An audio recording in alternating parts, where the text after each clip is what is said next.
ಇವನಾರವ ಇವನಾರವ ಇವನಾರವ ಎಂದೆನಿಸದಿರಯ್ಯ. ಇವನಮ್ಮವ ಇವನಮ್ಮವ ಇವನಮ್ಮವ ಎಂದೆನಿಸಯ್ಯ. ಕೂಡಲ ಸಂಗಮ ದೇವಯ್ಯ ನಿಮ್ಮ ಮನೆಯ ಮಗ ಎಂದೆನಿಸಯ್ಯ. ಪ್ರಾತಸ್ಮರಣೀಯರಾದ ಬಸವಾದಿ ಪ್ರಮುಖರನ್ನ, ಪ್ರಪಂಚದ ಎಲ್ಲ ದಾರ್ಶನಿಕ ಸಂತ ಮಹಂತರನ್ನ ಮನೋಮಂದಿರದಲ್ಲಿ ಸ್ಮರಣೆಯನ್ನು ಮಾಡಿಕೊಂಡು, ಸಗರ ನಾಡಿನ ಸಂತ ಬಂಜೆಯರ ಬಾಳಿನ ಬೆಳಕಾಗಿರ್ತಕ್ಕಂಥ ಶರಣ ಬಸವೇಶ್ವರರನ್ನ ಧ್ಯಾನಿಸಿಕೊಳ್ಳುತ್ತಾ, ವೀರಭದ್ರೇಶ್ವರರ 56ನೇ ಜಾತ್ರಾ ಮಹೋತ್ಸವದ ಅಂಗವಾಗಿ ಮತ್ತು ದಾಸೋಹ ಮನೆ ಲೋಕಾರ್ಪಣೆ ಅಂಗವಾಗಿ ನಡೆದುಕೊಂಡು ಬರ್ತಾ ಇರುವಂತ ಮಹಾದಾಸೋಹಿ ಶರಣ ಬಸವೇಶ್ವರರ ಈ ಒಂದು ಮಹಾಪುರಾಣದ ವೇದಿಕೆ ಮೇಲೆ ತಮ್ಮೆಲ್ಲರಿಗೆ ಬಹಳ ವಿದ್ವತ್ಪೂರ್ಣವಾಗಿ, ಬಹಳ ಸುಂದರವಾಗಿ ಪ್ರವಚನವನ್ನ ನೀಡ್ತಾ ಇರುವಂತ ಮನ್ನಿರಂಜನ ಪ್ರಣವ ಸ್ವರೂಪ ಸಿದ್ಧಲಿಂಗ ಮಹಾಸ್ವಾಮಿಗಳು, ಶ್ರೀ ಮುರುಗೇಂದ್ರ ಶಿವಯೋಗಿ ವಿರಕ್ತ ಮಠ ಯಡ್ರಾಮಿ ಪೂಜ್ಯರ ಪಾದಗಳಲ್ಲಿ ಭಕ್ತಿಯ ಶರಣು ಶರಣಾರ್ಥಿಗಳನ್ನು ಸಲ್ಲಿಸಿ, ಈ ಸಮಾರಂಭದಲ್ಲಿ ಈ ಭಾಗದಾಗ ನಾನು ಅವ್ರಿಗೆ ಕರೆಯೋದು ರಾಜಗುರು ಅಂತ ಕರೀತೇನೆ. ಬಸವರಾಜ ರಾಜಗುರು ಇದ್ರಲ್ಲ, ನಾನು ನೋಡಿದ್ದೇನೆ ಅವ್ರಿಗೆಲ್ಲ. ಬಹುಶಃ ಈ ಭಾಗದ ಬಸವರಾಜ ರಾಜಗುರು ಯಾರು ಅಂತ ಕೇಳಿದ್ರೆ ಗಾನ ಕೋಗಿಲೆ ನಮ್ಮ ಶಿವರುದ್ರೈ ಗವಾಯಿಗಳು. ನಮ್ಮ ಪಟ್ಟಾಧಿಕಾರದ ಒಂದು 30 ದಿವಸ ಬಹಳ ಚಂದ ಹಾಡಿ ಬಂದಾರ. ಅವರು ನನ್ನ ಪಟ್ಟಾಧಿಕಾರ ಮಾಡ್ಬೇಕಾದ್ರೂ ಹಾಡ್ಯಾರ ಗವಾಯಿಗಳವರೇ. ಅದ್ರ ಜೊತೆಗೆ ತಬಲಾ ನಮ್ಮ ಶಾಂತಕುಮಾರ್ ಗದ್ಗಿ ಮಠ ಜೇರಟಿಗೆ. ಏನ್ ಅದ್ಭುತ ಬಾರಿಸ್ತೀರಿ ನೀವು, ಮಕ್ಕೊಂಡ್ರೆ ಎದ್ದು ಬಿಡ್ತಾರೆ ನೀವು ತಬಲಾಕ. ಅಷ್ಟು ಬಹಳ ಸುಂದರವಾಗಿ ತಬಲಾ ನುಡಿಸುವಂತ ನಮ್ಮ ಶಾಂತಕುಮಾರ್, ಹೆಸರು ಶಾಂತಕುಮಾರ ಎಬ್ಸ ಬಿಡ್ತಾರೆ. ನಮ್ಮ ಬಸವಣ್ಣನವರೇ. ಅದರ ಜೊತೆಯಲ್ಲಿ ಈ ಕಾರ್ಯಕ್ರಮವನ್ನೆಲ್ಲ ಬಹಳ ಸುಂದರವಾಗಿ ಮನಮುಗುವಂತೆ, ಬಹುಶಃ ವೀರಭದ್ರೇಶನ ಬಂದು ಕೇಳಕತ್ತಾನೋ ಏನೋ ಅನ್ನುವ ಹಾಗೆ ಬಹಳ ಚಂದ ಅರೇಂಜ್ ಮಾಡ್ಯಾರ. ಅಲ್ಲಿಂದ ಲೈಟಿನ ಮಾಲ ಹಾಕ್ಯಾರ. ಬಹಳ ಚಲೋ ಮಾಡಿರ ಕಾರ್ಯಕ್ರಮವನ್ನ ಮಾಡಿದಂತ ಕೈಗಳಿಗೆ, ಪುರಾಣವನ್ನ ಕೇಳಿದಂತ ಕಿವಿಗಳಿಗೆ, ದಾನವನ್ನ ನೀಡಿದಂತ ಕೈಗಳಿಗೆ, ಎಲ್ಲ ತಾಯಿ ಬಳಗಕ್ಕೂ ಶರಣ ಬಳಗಕ್ಕೂ ಮುದ್ದು ಮಕ್ಕಳಿಗೂ ನನ್ನ ಅನಂತ ಶರಣು ಶರಣಾರ್ಥಿಗಳು. ನಿಮ್ಮನ್ನೆಲ್ಲ ನೋಡಿದಾಗ ನನಗೊಂದು ಸಂಶಯ ಬರಾಕತೈತಿ. ಏನ್ ಸಂಶಯ ಬರಾಕತೈತಿ?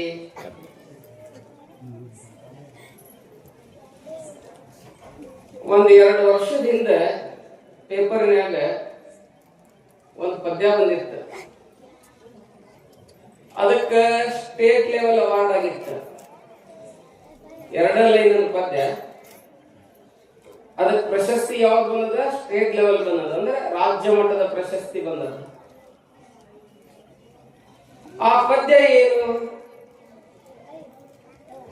ನಮ್ಮ ಮನೆಯ ಟಿವಿ ಕೆಟ್ಟಿತು, ನಮ್ಮ ಬಾಳೆ ನೆಟ್ಟಗಾಯಿತು. ಅರ್ಥ ಆಗಿರ್ಬೇಕು ನೀವು. ನಮ್ಮ ಮನೆಯ ಟಿವಿ ಕೆಟ್ಟಿತು, ನಮ್ಮ ಬಾಳೆ ನೆಟ್ಟಗಾಯಿತು. ಬಹುಶಃ ಟಿವಿ ಕೆಟ್ಟಾವ ಅಂತ ತಿಳ್ಕೊಂಡೆ ನಾ ಈ ಮನ್ಯಾಗ. ಇಷ್ಟು ಮಂದಿ ಕೂಡಿರಿ ಅಂದ್ರ ಟಿವಿ ಕೆಟ್ಟಿರ್ಬೇಕು ಅಂತ ಸಂಶಯ ಬರಾಕತ್ತ.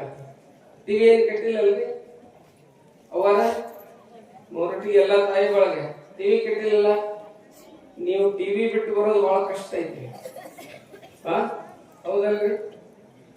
ಇಷ್ಟು ಮಂದಿ ಕೂಡಿರಿ ಅಂದ್ರ ನನಗ ಬಹಳ ಸಂತೋಷ ಅನ್ಸಾಕತ್ತದ. ಇನ್ನೊಂದು ಧರ್ಮ ಐತಿಪ್ಪ ಅನ್ನೋದು ಇದಕ್ಕ. ಇವತ್ ಜಗತ್ತೆಲ್ಲ ಎಲ್ಲೈತೆ ಅಂತ ಕೇಳಿದ್ರೆ ಅಂಗೈಯಾಗೈತಿ. ಎಲ್ಲಾ ಕೈಯಾಗ ನಿಮ್ಮನ್ನೆಲ್ಲ ನೋಡಿದಾಗ ನನಗದ ನೆನಪು ಬರಾಕತ್ತೈತಿ. 12ನೇ ಶತಮಾನದಲ್ಲಿ ಅಕ್ಕ ಮಹಾದೇವಿ ಉಡುತಡಿಯನ್ನು ಬಿಟ್ಟು ಬಂದು, ಕಾಮವೇ ನೀನು ನಿಲ್ಲು ನಿಲ್ಲು, ಕ್ರೋಧವೇ ನೀನು ನಿಲ್ಲು ನಿಲ್ಲು, ಮದವೇ ನೀನು ನಿಲ್ಲು ನಿಲ್ಲು, ಮತ್ಸರವೇ ನೀನು ನಿಲ್ಲು ನಿಲ್ಲು ಅಂತ ಆಕೆ ನಿಲ್ಲಿಸಿ ಎಲ್ಲಿ ಬಂದು ಅಂತ ಕೇಳಿದ್ರೆ ಬಸವಣ್ಣನ ಕಲ್ಯಾಣಕ್ಕೆ ಬಂದಂತ. ನೀವು ನಿಲ್ಲಿಸಿ ಬಂದಿರಿ ಏನ ಸುಕ್ಕರ್ಗೌರಿಯೇ ನಿಲ್ಲ, ಹೌದಲ್ಲ? ಎಲ್ಲ ಅವು ಇದ ಟೈಮ್ ಬೇಕಾದ್ರೆ ನೀವು ನೋಡ್ರಿ. ಬಹುಶಃ ನಾನು 21ನೇ ತಾರೀಕಿಗೆ ವೇದಿಕೆಗೆ ಬರ್ಬೇಕಾಗಿತ್ತು. ಅವತ್ತೇ ನನಗೆ ಬಹಳ 3-4 ಕಾರ್ಯಕ್ರಮ, ಇವತ್ತು 2 ಕಾರ್ಯಕ್ರಮ ಮುಗಿಸ್ಕೊಂಡು ವೇದಿಕೆಗೆ ಬಂದಿದ್ದೇನೆ. ಅವತ್ತು 3-4 ಕಾರ್ಯಕ್ರಮ ಅದಾವು. ಹಿಂಗಾಗಿ ನಮ್ಮ ಅಡಗಲ್ ಅವ್ರ ಪ್ರಕಾಶ್ ಅವ್ರಿಗೆ, ನಮ್ಮ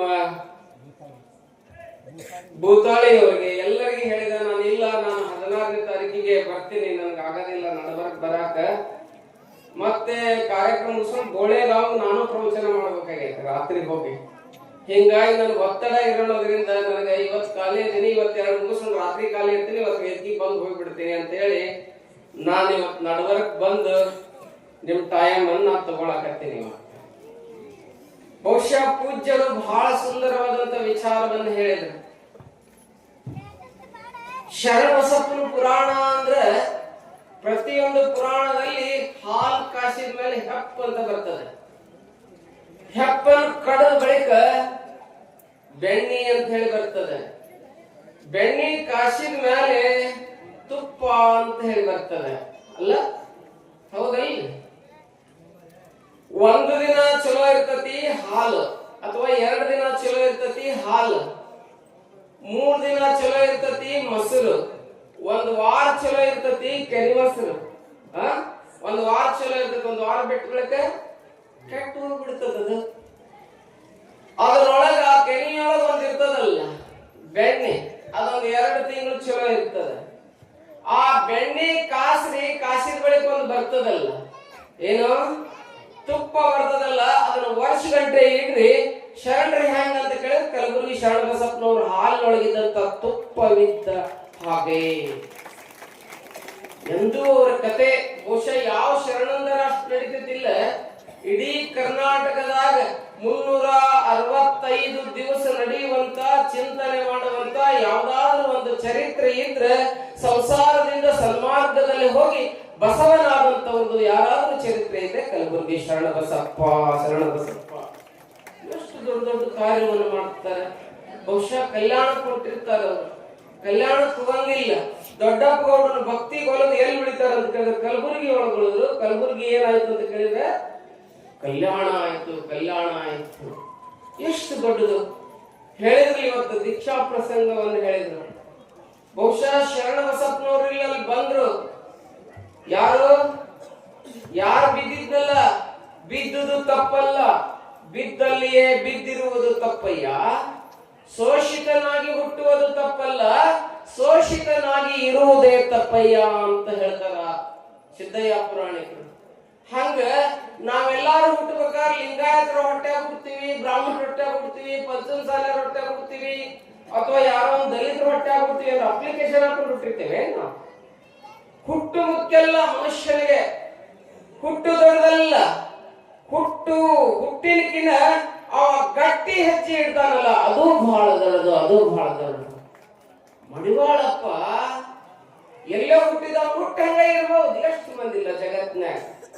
ಹುಟ್ಟ ಹಂಗ ಇರ್ಬಹುದು, ಆದ್ರ ಬೆಟ್ಟ ಆದ್ನಲ್ಲ ಗುರುವಿಗೆ ಅದು ಬಹಳ ದೊಡ್ಡದು. ಬೆಟ್ಟ ಆದ್ನಲ್ಲ ಗುರುವಿಗೆ ಬಹಳ ದೊಡ್ಡದು. ಎಷ್ಟು ಎತ್ತರಕ್ಕೆ ಇರ್ತಾರ ನೋಡ್ರಿ. ಕಲಬುರಗಿ ಶರಣಬಸಪ್ಪನವರು ಪೂಜ್ಯರು ಕುಂತಾರ, ಎಲ್ಲ ಕುತ್ಕೊಂಡಿರ್ತಾರ. ಬಂದು ನಮಸ್ಕಾರ ಮಾಡೋರು ಅಂತಾರ. ಹೇಳಿದ್ರಲ್ಲ ಪೂಜ್ಯರು, ಯಪ್ಪ ತಿಪ್ಪ್ಯಾಗ ಪತ್ರಿ ಗಿಡ ಹುಟ್ಟ್ಯದ, ಆ ಪತ್ರಿ ಲಿಂಗಕ್ಕೆ ಧರ್ಸಕ್ ಬರ್ತದನ್ರಿ? ಯಾಕೆ ಕೇಳಿದ್ರು ಇಂಥ ಪ್ರಶ್ನೆ ಅವನಲ್ಲಿ ಯಾಕೆ ಬಂತು? ನಿಮ್ಮ ಅಪ್ಪ ಯಾರು ಅಂತ ಹೇಳೊಬ್ರು ಕೇಳಿದ್ರು. ಒಬ್ಬರಿಗೆ ಕೇಳಿದಾಗ ಆ ಹುಡುಗ ಅಂದ, ನಿಮ್ಮಪ್ಪ ಯಾರು? ಅವನ ನಮ್ಮಪ್ಪ ಅಂದ. ಒಬ್ಬ ಹುಡುಗ ನಿಮ್ಮಪ್ಪ ಯಾರು ಅಂತ ಕೇಳಿದಾಗ ನಿಮ್ಮಪ್ಪ ಯಾರು? ಅವನ ನಮ್ಮಪ್ಪ ಅಂದ. ಉಳಿದವ್ರು ಅಂದ್ರು, ಅವ್ರ ಬುದ್ಧಿನ ಅಷ್ಟ ಇತ್ತು, ಹಂಗ್ಯಾಕ್ ಮಾತಾಡ್ತೀಯೋ ದೊಡ್ಡವ್ರಿಗೆ ಅಂತಂದ್. ಅವ್ರ ಅಪ್ಪನ ಹತ್ರ ಕರ್ಕೊಂಡು ಹೋದ್ರು. ಏನ್ರಿ ನಿಮ್ ಮಗ ಹಿಂಗಂತಾನ ದೊಡ್ಡ ಶರಣರಿಗೆ ಅಂದಾಗ ಅವ್ರ ಅಪ್ಪನ ಮುಂದೆ ಅಂದಾಗ ಅನಿಸ್ಕೊಂಡವ್ರು ಹೇಳಿದ್ರು ಅವ ಹೇಳಿದ್ದು ಕರೆಕ್ಟ್ ಅಂತ ಅಂದ್ರು. ಏನು ನಿಮ್ಮ ಅಪ್ಪ ಯಾರು ಅಂತ ಕೇಳಿದ್ರೆ ನೀನು ಹುಟ್ಟಿದ್ದು ಪರಮಾತ್ಮನಿಂದ, ನಾನು ಹುಟ್ಟಿದ್ದು ಪರಮಾತ್ಮನಿಂದ. ನಿಮ್ಮಪ್ಪ ಯಾರೋ ನಮ್ಮಪ್ಪನ ಯಾರೋ ಅವನೇ ಜಗದಪ್ಪ ಪರಮಾತ್ಮ ಅಂತ ಹೇಳಿ ಆ ಹುಡುಗ ಹೇಳಿದ. ಅವನೇ ಮುಂದೆ ಶಿಶುನಾಳದ ಶರೀಫ ಶಿವಯೋಗಿಯಾದ. ಟರ್ನಿಂಗ್ ಪಾಯಿಂಟ್ ಆಫ್ ಲೈಫ್ ಅಂತ ಹೇಳ್ತಾರೆ, ಜೀವನದ ತಿರುಗುಣಿ ಅಂತ ಹೇಳ್ತಾರೆ. ಒಂದೊಂದು ಸಂಧಿ ಬರ್ತದೆ, ಆ ಸಂಧಿ ಬಂದಾಗ ಮನುಷ್ಯ ಹೊಳ್ಳಿದ ಅಂತ ಕೇಳಿದ್ರೆ ಏನಾಗ್ತದೆ ಅಂತ ಕೇಳಿದ್ರೆ ಬಹಳ ಎತ್ತರ ಮಟ್ಟಕ್ಕೆ ಹೋಗ್ತಾರೆ. ಗ್ಲಿಟ್ಲಿಂಗ್ ಸ್ಟಾರ್ ಇನ್ ದ ಸ್ಕೈ, ಹೊಳೆಯುವ ನಕ್ಷತ್ರನಾಗಿ ಬಿಡ್ತಾನೆ ಆ ವ್ಯಕ್ತಿ. ಒಬ್ಬ ಹುಡುಗ ಗಿಡದ ಕೆಳಗಡೆ ಕುಂತಿದ್ದ, ಆ ಗಿಡದಾಗಿಂದ ಒಂದು ಎಲಿ ಬಿತ್ತು ನೋಡ್ರಿ, ಉದುರಿ. ಏನೋ ಗಿಡದ ಕೆಳಗಡೆ ಕುಂತಿದ್ದ, ನಮ್ ಮುಂದ್ ಗಿಡ ಕುಂತಾವ, ನಮ್ಗೇನು ಗೊತ್ತಾಗಲಿಲ್ಲ.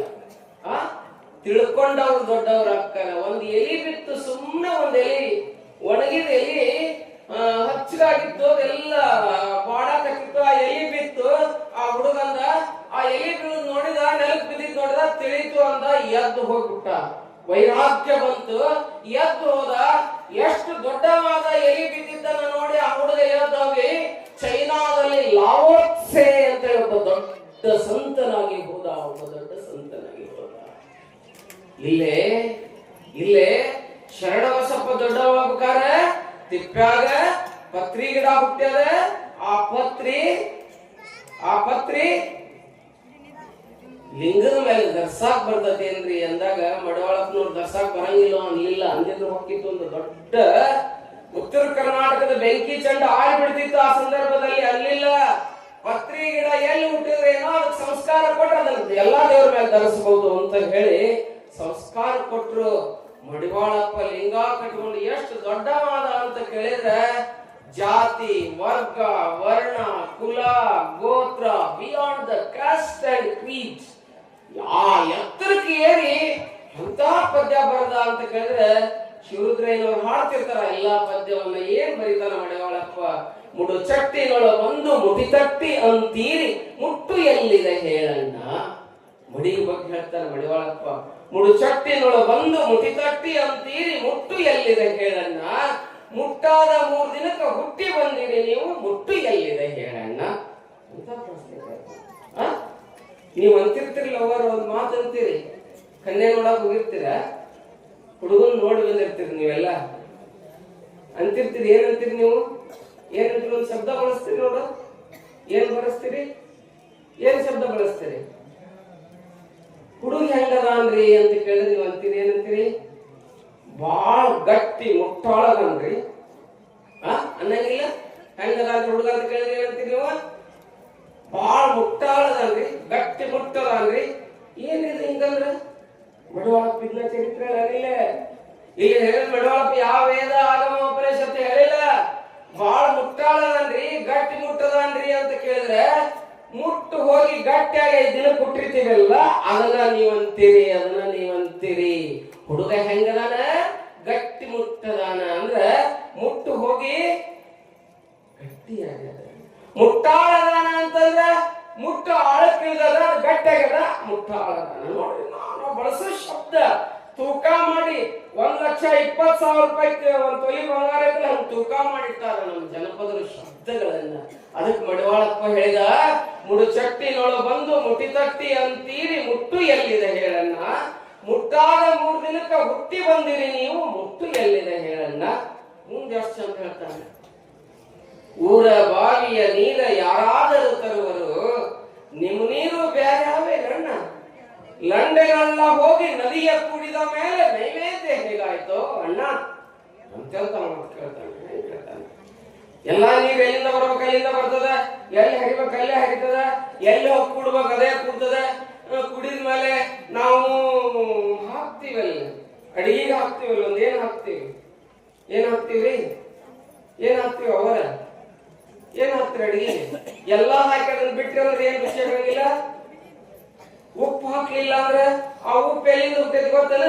ನಮ್ದು ಅಷ್ಟು ಹೊಲಸು ತೇಲ್ಕೊಂಡು ಹೋಗಿರ್ತೈತಿ ಸಮುದ್ರದಾಗ.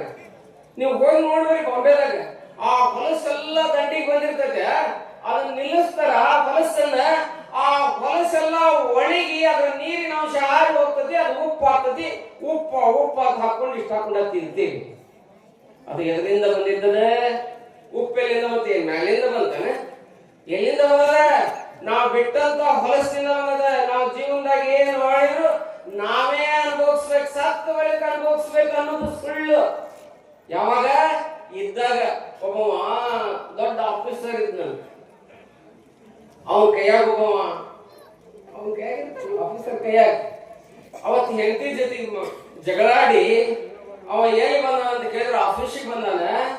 ಬಂದ್ ಏನ್ ಮಾಡಿದ ಅಂತ ಕೇಳಿದ್ರೆ ಏನಂತ ಕೇಳಿದ್ರೆ ಅವ್ನ ಕೆಳಗಡೆ ಹೆಂಡತಿ ಜೊತೆ ಜಗಳಾಡಿ ಸಿಟ್ಟು ಯಾರ ಮೇಲೆ ಹಾಕಿದ ಅಂತ ಕೇಳಿದ್ರೆ ಅವನ್ ಕೆಳಗಡೆ ಇದ್ದಲ್ಲ ಆಫೀಸರ್, ಅವನಿಗೆ ಹೊಡ್ಕೊಂಡ. ಅವ ಯಾರು ಸಿಟ್ಟದು? ಹೆಂಡತಿ ಮ್ಯಾಗಿನ ಸಿಟ್ಟು. ಯಾರಿಗೆ ಹೊಡೆದ? ತನ್ನ ಕೆಳಗಿನ ಅವನ್ ಹೊಡೆದ. ಅವ ಏನ್ ಮಾಡದ ಅಂತ ಕೇಳಿದ್ರೆ ಮನೆಗ್ ಬಂದ. ಅವನ ಮನೆಗೆ ಹೆಂಡ್ತಿದ್ಲ. ಆ ಹೆಂಡತಿಗೆ ಏನ್ ಮಾಡಿದ? ಇವ ತನ್ನ ಹೆಂಡತಿ ಹೊಡೆದು ಊಟ ಮಾಡಿ ಆಫೀಸ್ಗೆ ಹೋದ. ಅವನಿಗೆ 2 ಮಕ್ಕಳಿದ್ದು. ಆ ಹೆಂಡತಿ ಯಾರಿಗೆ ಹೊಡೆದ ಅಂತ ಕೇಳಿದ್ರೆ ತನ್ನ ದೊಡ್ಡ ಮಗನಿಗೆ ಹೊಡೆದ. ಹೇಳ್ರಿ, ಯಾಕೆ ಲಕ್ಷ ಕೊಟ್ಟಿರಲ್ಲ? ದೊಡ್ಡ ಮಗನಿಗೆ ಹೊಡೆದು ದೊಡ್ಡ ಮಗ ಹೋಗಿ ಏನ್ ಮಾಡಿದ ಅಂತ ಕೇಳಿದ್ರೆ ಅವ್ನು ಸಣ್ಣ ತಮ್ಮ ಇದ್ದಲ್ಲ, ಅವನ್ ಹೊಡೆದ. ಅವ ಏನ್ ಮಾಡಿದ ಅಂತ ಕೇಳಿದ್ರೆ ಅವನ್ ಸಿಟ್ಟು ಎಲ್ಲಾರ ಹಾಕ್ಬೇಕು, ಎಲ್ಲಿ ಹೋಗ್ಬೇಕಲ್ಲದು, ಎಲ್ಲರೂ ಹೋಗ್ಲೇಬೇಕು, ಬ್ಲಾಸ್ಟ್ ಆಗಬೇಕದು. ಒಟ್ಟ ಮನುಷ್ಯ ಏನ್ ಮಾಡಿದ್ರು ಒಂದ್ ದಿವ್ಸದ ಹೊರಗ್ ಬರಬೇಕ. ನೀರಾಗ ಹೆಂಗ್ ಹೆಣ ಹೋಗದ್ರದ ತೇಲಿ ದಂಡಿಗೆ ಬರ್ತದಲ್ಲ, ನಾವು ಮಾಡಿದ್ದಲ್ಲ ಒಂದ್ ದಿವ್ಸ ತೇಲಿ ಬೆಣ್ಣೆ ಹೆಂಗ್ ಕಳೆದ್ಬಿಡ್ಲೆ ತೇಲಿ ದಂಡಿಗೆ ಬರ್ತದ. ಪಕ್ಕ ನೆನಪಿಟ್ಕೋಬೇಕು, ನಾವು ಪಕ್ಕ ನೆನಪಿಟ್ಕೋಬೇಕು.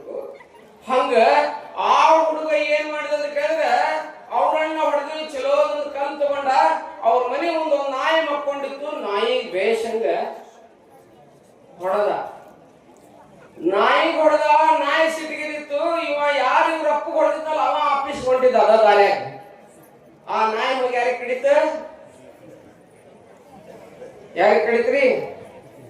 ಅವ ಕಡಿತ. ಯಾರು ಕೊಟ್ಟಿದ್ರಿ ಇದು ಆಗ ಕಾರಣ? ಯಾರು? ಹೌದಲ್ಲ? ಯಾರು ಮಾಡಿದ್ದು ಮಾರಾಯ. ಅದಕ್ಕ ಈ ಬಾಟ್ಲಿಗಳೇ ಇಲ್ಲ. ಇಲ್ಲೊಂದು ಬಾಟ್ಲಿ ಇಟ್ಟಾರ ನೋಡ್ರಿ. ಈ ಬಾಟ್ಲಿಗೆ ಬೆಲೆ ಅಂದ್ರೆ ಬಹಳ 10 ರೂಪಾಯಿ ಇರ್ಬೋದು ನನಗನ್ಸಿದ ಮಟ್ಟಿಗೆ. 10 ರೂಪಾಯಿ. ಇದು ಒಳಗಿಂದ ತೆಗದ್ವಿ ಅಂತ ಕೇಳಿದ್ರೆ ಇದಕ್ಕೆ ಏನೈತಿ? ಇದಕ್ಕೆ ಎಷ್ಟು ಕೊಡ್ತೀರಿ ರೊಕ್ಕ? ಒಳಗಿನ ತೆಗದೆ ನಾನು ನಿಮ್ಗೆ ಕೊಡ್ತೀನಿ. ಎಷ್ಟು ಕೊಡ್ತೀರಿ? 10 ರೂಪಾಯಿ ಕೊಡ್ತೀರಿ? ಕೊಡೋದಿಲ್ಲ. ಒಂದ್ ದಂಡಿಗೆ ಹೋಗಿತೀರಿ, ಅವರು ಇದನ್ನ ಹಾಸ್ಕೊಳಕ್ ಬರ್ತಾರಲ್ಲ ಜೋಳಿಗೆ ಹಾಕೊಂಡ. ಅವ್ರು ಯಾರು? ಗಟ್ರ ದಂಡಿ ಎಲ್ಲ ತಗೊಂಡ್ ಹೋಗ್ತಾರ, ಅವ್ರು ತಗೊಂಡ್ ಹೋಗ್ಬಿಡ್ತಾರ. ನೀರ್ ತುಂಬಿದ್ರಿ 10 ರೂಪಾಯಿ ಆತಿದಕ್ಕ. ಇದ್ರೊಳಗ ಚಲೋದೊಂದು ಗೀರ್ ಆಕಳದ ಹಾಲು ತುಂಬ್ತೇನೆ. ಎಷ್ಟಾಗ್ತದ ಬೆಲೆ? ಎಷ್ಟಾಗ್ತದ್ರಿ ಬೆಲೆ? ಒಂದ್ 50 ರೂಪಾಯಿ ಹಿಡ್ಕೊಳ್ರಿ. 50 ರೂಪಾಯಿ ಆಗ್ತದ. ಆ ಹಾಲು ತೆಗಿತೀನಿ. ಹಾಲು ತೆಗದ ಅದ್ರೊಳಗೆ ಚಲೋ 50 ರೂಪಾಯಿ ಗೀರ್ ತಳಿದ ಆಕಳ ತುಪ್ಪ ತುಂಬ್ತೀನಿ. ಎಷ್ಟಾಗ್ತದ? ಒಂದು 300 ರೂಪಾಯಿ ಆಗ್ತದೆ. ಹೌದಲ್ಲ? ನೀರ್ ತುಂಬಿದ್ರೆ 10 ರೂಪಾಯಿ, ಹಾಲು ತುಂಬಿದ್ರೆ 50 ರೂಪಾಯಿ, ತುಪ್ಪ ತುಂಬಿದ್ರೆ ಎಷ್ಟು? 2,500 300 ಆಯ್ತು. ನೋಡ್ರಿ, ಈ ಬಾಟ್ಲಿಗೆ ಏನು ತುಂಬಿದ್ರೆ ಬೆಲೆ ಬರ್ತದಲ್ಲ, 300 ಬೆಲೆ ಬಂತಲ್ಲ, ಹಂಗ ಈ ಬಾಟ್ಲಾಗ ಏನ್ ತುಂಬಿದ್ರೆ ಬೆಲೆ ಬರ್ತದಲ್ಲ, ಹಂಗ ಈ ಬಾಟ್ಲಾಗ ಏನ್ ತುಂಬ್ತೀರಿ ಅಷ್ಟು ಬೆಲೆ ಬರ್ತದ. ನೋಡ್ರಿ, ತೆಂಗಿನಕಾಯ ಕೊಬ್ಬರಿದ್ರ ಬೆಲೆ, ಇದಕ್ಕೆ ಕಬ್ಬರಿದ್ರ ಬೆಲೆ ಇರ್ತದೆ. ಮಡಿವಾಳಪ್ಪ ಅದನ್ನ ಹೇಳ್ತಾನ. ಮಡಿವಾಳಪ್ಪ ಅದನ್ನ ಹೇಳ್ತಾನ. ತಿಪ್ಪ್ಯಾದ ಪತ್ರಿ ಗಿಡ ಹುಟ್ಟ್ಯದ, ಅದು ದರ್ಸಾಕ್ ಬರ್ತತಿ ಅಂದ ಮಡಿವಾಳಪ್ಪ. ಮಡಿವಾಳ ಬೆಂಕಿ ಚಂಡದ ಬರದ ತಾನು ಎಲ್ಲಿ ಹುಟ್ಟಿದ್ದಲ್ಲ, ತನಗೆ ಈ ಸಮಾಜ ಏನ್ ಕೊಟ್ಟಿತ್ತಲ್ಲ ಅದನ್ನ ವ್ಯಕ್ತ ಮಾಡಾಕತ್ತಿದ್ದ. ಸಾಹಿತ್ಯ ಅಂದ್ರೆ literature is mirror of life ಅಂತ ಹೇಳ್ತಾರೆ. ಜೀವನದ ಕನ್ನಡಿಯ ಸಾಹಿತ್ಯ ಅನ್ನುವಂತ ಮಾತನ್ನು ಹೇಳ್ತಾರೆ. ಮಡಿವಾಳಪ್ಪ ಬರೆದ ಊರ ಬಾವಿಯ ನೀರ ಯಾರಾದರೂ ತರುವರು, ನಿಮ್ ನೀರು ಬ್ಯಾರ್ಯಾವೆ ನನ್ನ ಲಂಡೆ ನಳ್ಳ ಹೋಗಿ ನದಿಯ ಕೂಡಿದ ಮೇಲೆ ನೈವೇದ್ಯ ಹೇಗಾಗ್ತದಣ್ಣ. ಮುಂದಂತೂ ಬಹಳ ಬ್ಯೂಟಿಫುಲ್ ಹೇಳ್ತಾನೆ ಮಡಿವಾಳಪ್ಪನ ಒಂದೊಂದು ಪದ್ಯ. ಏನ್ ಒಂದೊಂದು ತಿಂಗಳು ಪ್ರವಚನ ಮಾಡ್ಬೋದು ಒಂದೊಂದು ಪದ್ಯದ ಮೇಲೆ. ಅವ ಹೇಳ್ತಾನ, ಊರ ನರಕವ ತಿನ್ನ ತಿಂದು ಬೋರ್ಯಾಡಿಂಡುವ ಎಮ್ಮೆ ಹಾಲಿನ ಸವಿ ನೋಡಣ್ಣ, ಅದರ ಸ್ವಾದ ಹತ್ತಿ ನೀ ಗುಂಡಾಗಿ ಕುಂತೀರಿ, ನಿನ್ ಶೀಲ ಎಲ್ಲಿ ಉಳಿತೋ ಅಣ್ಣ. ನಿಮ್ಮ ಮನೆ ಮುಂದೆ ನೀವು ಹೊರಟಿಗಿರದಿರಿ, ಏನ್ ದೊಡ್ಡ ಬಾಂಬೆ ಸಿಟಿ ಅಲ್ಲ ಇದು, ಹೌದಲ್ಲ? ನಿಮ್ಮ ಮನೆ ಮುಂದೆ ಕಟ್ಟಿರ್ತೀರಿ ಒಂದು ಊಟಕ್ಕೆ ಏನನ್ನ ಎಮ್ಮಿ, ಆ ಎಮ್ಮಿ ಬಿಚ್ಚಿ ಬಿಡ್ರಿ, ಅದೇನು ಉಡುಪಿ ಹೋಟೆಲ್ಗೆ ಹೋಗಿ ಗುಲಾಬ್ ಜಾಮೂನ್ ತಿಂತಾರೆ, ಹೌದೇನಲ್ಲ? ನಾನು ಹೇಳೋದು ಅದು ಎಲ್ಲಿ ಹೋಗಿ ಏನ್ ತಿನ್ಬೇಕು ಅದನ್ನ ತಿಂತತಿ. ಎಮ್ಮೆ ಏನ್ ತಿಂದತಿ ನೀವು ನೋಡಿ, ಹಿಂಡಿ ಅಂತ ತೊಗೊಂಬಂದಿರ್ತಿಲ್ಲ, ಹಾಲು ಹಾಕೊಂಡು ಚಪಾತಿ ಹಾಕೊಂಡು ಹೊಡಿ ಮುಂದೆ ಎಮ್ಮಿನ ತಿಂದತೇನ್ರಿ, ಹೌದೇನಲ್ಲ ಹೇಳೋದು? ನೋಡಂಗಿಲ್ಲ ಚಪ್ರಿಶ್ ಹೊಡಿತಿರ್ತೀರಿ, ರುಚಿ ಹತ್ತಿರ್ತದ ಹಾಲು, ಗಟ ಗಟ ಗಟ ಗಟ ಕುಡಿತೀರಿ, ಕುಡಿ ಮುಂದೆ ಎಮ್ಮೆ ಏನ್ ತಿಂದತಿ ನೋಡ್ತೀರಿ. ಅದಕ್ಕೆ ಮಡವಾಳಕ್ ಬೇಕನ, ಊರ ನರಕವ ತಿಂದು ಬೋರ್ಯಾಡಿಂಡುವ ಎಮ್ಮೆ ಹಾಲಿನ ಸವಿ ನೋಡಣ್ಣ, ಅದರ ಸ್ವಾದ ಹತ್ತಿ ಗುಂಡಾಗಿ ಕುಂತೀರಿ, ನಿನ್ ಶೀಲ ಎಲ್ಲಿ ಉಳಿತೋ ಅಣ್ಣ.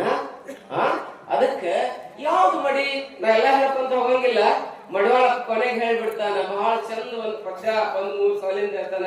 ಏನ್ ದೊಡ್ಡ ಆತ ನೆಲದ ಭಾಷೆಯನ್ನ ಹಿಂಗ ದುಡಿಸಾನಲ್ಲ ಮಡವಾಳಪ್ಪ, ಒಂಥರ ಕುಸರಿ ಕಲೆ ಅಂತ ಕರೆದಾಗೈತೆ. ಹೇಳುವಂತ ಭಾವನೆ, ವ್ಯಕ್ತ ಮಾಡುವಂತ ಭಾವನೆ ಇದೆಯಲ್ಲ ಅವನ ಪದ್ಯದಲ್ಲಿ ಮಡವಾಳಪ್ಪ ಚಲ್ಲು ಹೊಡೆದು ಬಿಟ್ಟ ಉತ್ತರ ಕರ್ನಾಟಕದ ಶಬ್ದಗಳನ್ನು. ಅದ್ರಾಗ ಈ ಸಗರನಾಡು, ಕೃಷ್ಣಾ ನದಿ ಭೀಮಾ ನದಿ ನಡುವಿನ ಈ ಭಾಗ ಇದೆ, ಈ ಜನರ ಸಂಸ್ಕೃತಿಯನ್ನು ಚಲ್ಲು ಹೊಡೆದು ಬಿಟ್ಟಾನ. ಕೊನೆಗೆ ಹೇಳ್ತಾನೆ ಏನ್ ಮಡಿ ಅಂದ್ರೆ, ಅವ್ನು ಹೇಳ್ತಾನ, ಸೂಸಲಾಡುವ ದೇಹ ಸೋಸಿ ನೀರವ ಮಾಡಿ ಮಡಿ ಮಾಡಿ ಕೊಳ್ಳಬೇಕಣ್ಣ, ನಮ್ಮ ಧೀರ ಮಹಾಂತೇಶನ ಬಿಡದ ಕೊಂಡಾಡಿದರೆ ಕೊನೆ ತನಕ ಮಡಿ ಆಗ್ತದೋ ಅಣ್ಣ. ಈಗ ನೀವೇನ್ ಮಾಡಕತ್ತೀರಿ, ನೀರಿಂದ ಜಾಕ ಮಾಡಕತ್ತೀರಿ. ಇವ್ರು ಹಾಡಿದ್ರಲ್ಲ ಏನಂತ ಹೇಳಿ, ಯಾವ್ದು ಹಾಡಿದ್ರ ಪದ್ಯ ಇವ್ರು ಹಾಡಿದ್ರಲ್ಲ, ಮಗನೊಂದು ಹಡದೆ ನಲ್ಲ ಮದುವೆ ಗಂಡು ಮನೆಯಾಗಿಲ್ಲ. ಏನಂತ ಮದ್ವಿ ಗಂಡು ಮನೆಯಾಗಿಲ್ಲ ಅಂತ ಮಗನ್ ಹಡದ ಅಂತ. ಏನಿದು ವಿಚಿತ್ರ ಅಲ್ಲ? ಇದನ್ನ ಹೇಳ್ತಾರಲ್ಲ, ಕೊಡಗನ ಕೋಳಿ ನುಂಗಿತ್ತ ನೋಡವ್ವ ತಂಗಿ, ಕೊಡಗನ ಕೋಳಿ ನುಂಗಿತ್ತ. ಅಲ್ಲೇ ಶರೀಫ ಹೇಳ್ತಾನ, ಇಲ್ಲಿ ಮಡವಾಳಪ್ಪ ಹೇಳ್ತಾನ, ಮಡವಾಳಪ್ಪನವ್ ಹೇಳ್ತಾಳ ಮದ್ವಿ ಗಂಡು ಮನೆಯಾಗಿಲ್ಲ ಅಂತ ಮಗನ್ ಹಡದಾಳಂತ. ಹೆಂಗ ಹಡದ ಮಗನ್ನ? ಯಾವ ಮಗನ ಹಡದ? ಗುರುಕರ ಸಂಜಾತಳಾಗಿ ಕೊರಳಾದ ದೀಕ್ಷೆಯನ್ನು ತೆಗೆದುಕೊಂಡು ಗುರುವಿನಿಂದ ಮಗನನ್ನ ಪಡೆದಲ್ಲ. ಯಾವ ಲಿಂಗ ಅಂತ ಕೇಳಿದ್ರೆ ಅರಿವಿನ ಮಗನನ್ನ, ಲಿಂಗವೆಂಬ ಮಗನನ್ನ ಹಡದಲ್ಲ. ಆ ಮಗುವಿನ ಭಾಗ ಅಲ್ಲಿ ಹೇಳಕತ್ತಾಳಕಿ. ದೀಕ್ಷೆ ಅಂದ್ರೆ ಏನು? ಬಹುಶಃ ಬಹಳ ಸುಂದರವಾಗಿ ಹೇಳಿದ್ರು. ದೀಕ್ಷೆ ಅಂದ್ರೆ ಏನ್ ಗೊತ್ತೇನು? ಏನು ಇಲ್ಲ, ಏನು ಇಲ್ಲ. ಗುರುವೆಂಬ ಗಂಡನು ಶಿಷ್ಯವೆಂಬ ಹೆಂಡತಿ, ಹಸ್ತ ಮಸ್ತಕ ಸಂಯೋಗವೆಂಬ ಕೂಟವ ಕೂಡಲು ಮನಬಸುರಾಗಿ, ಕರ್ಣಂಗಳೆಂಬ ಯೋನಿಯಲ್ಲಿ ಲಿಂಗವೆಂಬ ಮಗನ ಹಡೆದು ಅಂಗೈ ಎಂಬ ತೊಟ್ಟಲಲ್ಲಿಟ್ಟು ಮಂಗಲ ಸೂತ್ರೆಂಬ ಜೋಗಳ ಪಾಡಿ ಅಖಂಡೇಶ್ವರನೆಂದು ಹೆಸರಿಟ್ಟದು ನೋಡ. ಇದು ಕಾರಣ ನೀವೇ ಮಗೆ ಮಗನಾದರೆ ನಾನು ನಿಮಗೆ ತಾಯಾದನೆ. ಅಖಂಡೇಶ್ವರ, ಇಲ್ಲೇ ಅಖಂಡೇಶ್ವರ ಶಿವ ಹೇಳ್ತಾರೆ. ಏನ್ ಒಬ್ಬ ಗಂಡು ಹೆಣ್ಣು ಕೂಡಿ ಸಂಸಾರ ಮಾಡದೆ ಹೆಂಗ್ ಮಕ್ಳು ಹುಡ್ತಾವೋ ಹಂಗ ಷಣ್ಮುಖ ಶಿವಗಳ ತರ ನೋಡಿರೆ ನೋಡಿರೆ ಒಂದು ವಿಚಿತ್ರವ. ಎಷ್ಟು ವಿಚಿತ್ರ ಅದು! ನಿಮ್ದು ಗಂಡ ಹೆಂಡತಿ ಸಂಸಾರ, ಆದ್ರೆ ಇಲ್ಲೊಂದು ಆಧ್ಯಾತ್ಮದ ಸಂಸಾರ. ಗುರುವೆಂಬ ಗಂಡನು, ಶಿಷ್ಯನೆಂಬ ಹೆಂಡತಿ, ಹಸ್ತ ಮಸ್ತಕ ತಂದು ತಲೆ ಮೇಲೆ ಹಸ್ತಾ ಇರ್ತಾನೆ. ಗುರುಲಿಂಗ ದೇವರು ಎನ್ನ ಹಸ್ತವ ತಂದು ಎನ್ನ ಮಸ್ತಕದ ಮೇಲೆ ಇಟ್ಟಾಗಲೇ ಎನ್ನ ಪವಂ ನಾಸ್ತಿಯಾಗಿತ್ತು. ಅಕ್ಕ ಮಹಾದೇವಿ ಹೇಳ್ತಾಳ, ನರಜನ್ಮವ ತೊಡೆದು ಹರಜನ್ಮವ ಮಾಡಿದ ಗುರುವೆ ಭವವೆಂಬ ಬಿಡಿಸಿ ಭವಿ ಎಂಬುದ ಬಿಡಿಸಿ ಭಕ್ತಿಯನ್ನಿರಿಸಿದ ಗುರುವೆ, ಚನ್ನ ಮಲ್ಲಿಕಾರ್ಜುನನ ತಂದೆನ್ನ ಕೈವಶಕ್ಕೆ ಕೊಟ್ಟ ಗುರುವೆ, ಶರಣು ಶರಣಾರ್ಥಿ ಗುರುವೆ. ಅಕ್ಕ ಹೇಳ್ತಾಳ, ಅಕ್ಕ ಹೇಳ್ತಾಳ. ಏನ್ ಈ ನರಜನ್ಮ ಹೋಗ್ಬೇಕಂತ ಕೇಳಿದ್ರೆ ಏನಾಗ್ಬೇಕು? ಈ ಕೈ ಏನಾಗ್ಬೇಕು? ಏನನ್ನು ಹಿಡಿಬೇಕು?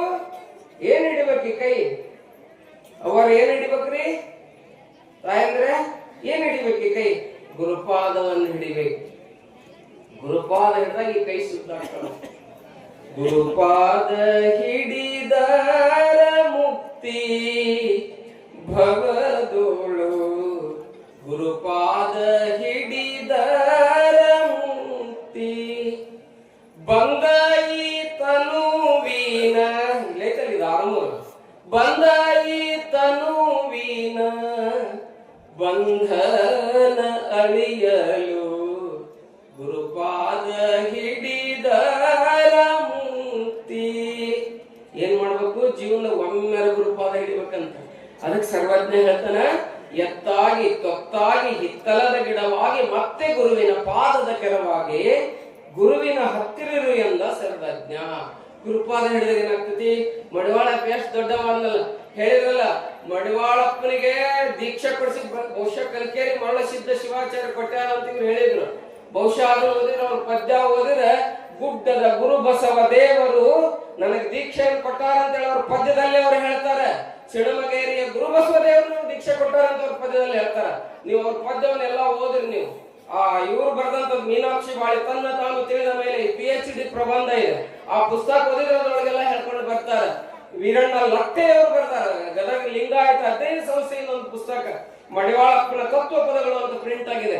ಅದರೊಳಗೆ ಸುಧಾ ಇದನ್ನ ಹೇಳಿದ್ದಾರೆ. ಬಹುಶಃ ಕಲ್ಕೇರಿ ಮರಳಸಿದ್ದ ಶಿವಾಚಾರ್ಯರು ಯಾರಿಗೆ ದೀಕ್ಷೆ ಕೊಟ್ಟರು ಅಂತ ಕೇಳಿದ್ರೆ ಶರಣ ಬಸಪ್ಪನಿಗೆ ಕೊಟ್ಟಾರೆ. ಗುಡ್ಡದ ಗುರು ಬಸವ ದೇವರು ನನಗೆ ದೀಕ್ಷೆಯನ್ನು ಕೊಟ್ಟರು ಅಂತ ಹೇಳಿ ಅವ್ರ ಪದ್ಯದೊಳಗೆ ಹೇಳ್ತಾರೆ.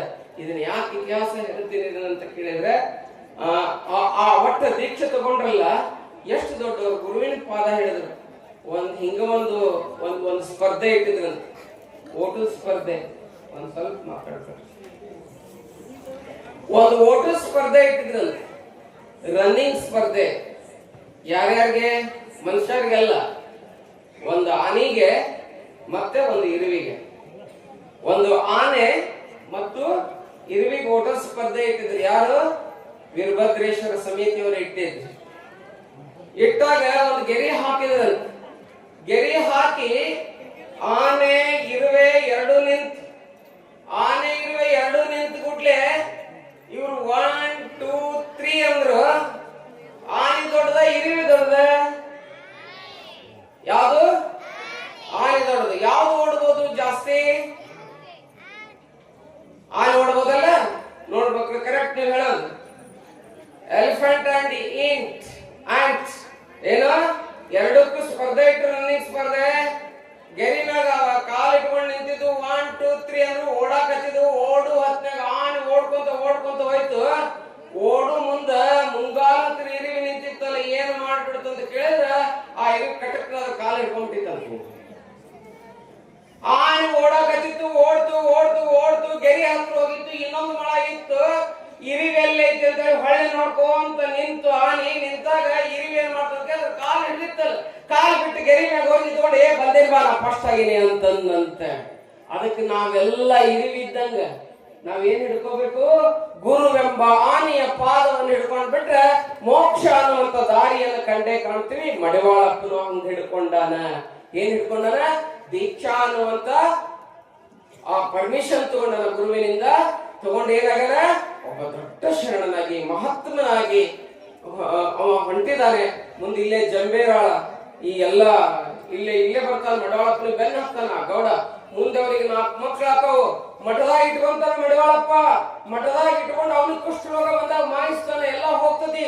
ಹೋದ ಬಳಿಕ ಮಡಿವಾಳಪ್ಪ ಅವನಿಗೆ ಸಿದ್ಲಿಂಗಪ್ಪ ಗೌಡ ಅಂತೇಳಿ ಒಬ್ಬ ಮಗನ ಹೆಸರು ಗೊತ್ತಿದೆ ನನಗ. ಆ ಸಿದ್ಲಿಂಗಪ್ಪ ಗೌಡನ್ನ ಆ ಮಡಿವಾಳೇಶ್ವರ ಮಠಕ್ಕೆ ಉತ್ತರಾಧಿಕಾರಿಯನ್ನಾಗಿ ಮಾಡುವಂತದ್ದು ಮಡಿವಾಳಪ್ಪನ ಚರಿತ್ರೆ ಹೇಳ್ತೀವಿ.